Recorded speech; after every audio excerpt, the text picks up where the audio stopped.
Okay, for today's quick tip, I want to show you how to add diagnoses to your favorites folders. So I went to Diagnosis and Problems. You can also add a diagnosis from the Orders page. Let me just show you that really quickly here.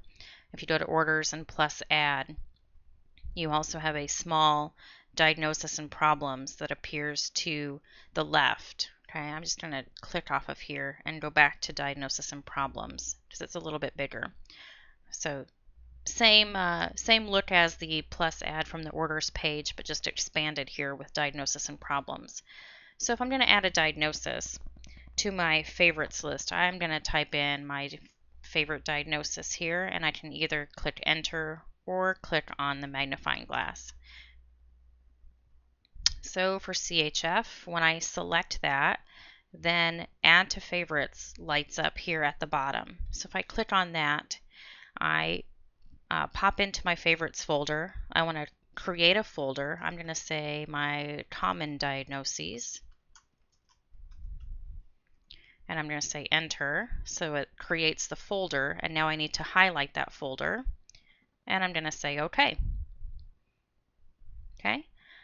Now I can continue to add more diagnoses. So maybe I find that I have a handful of diagnoses that I see most commonly. Let's see if shortness of breath comes up here. Again, I typed my search, I clicked enter, came up with my list, I highlight the one I want, add to favorites shows up again. I want to highlight the folder, say OK. So let's add just a couple more. Asthma.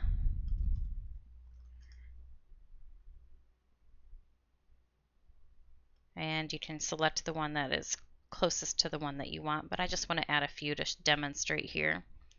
Say OK, and I can cancel off of that.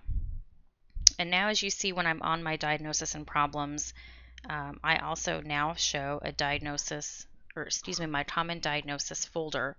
So instead of going through and typing my diagnosis here, I can click on my favorites folder, and now you can see that my favorites that I pre-developed, all three of those are showing here in my favorites folder. So then I can simply double click with a left click on those and it populates that here in the window.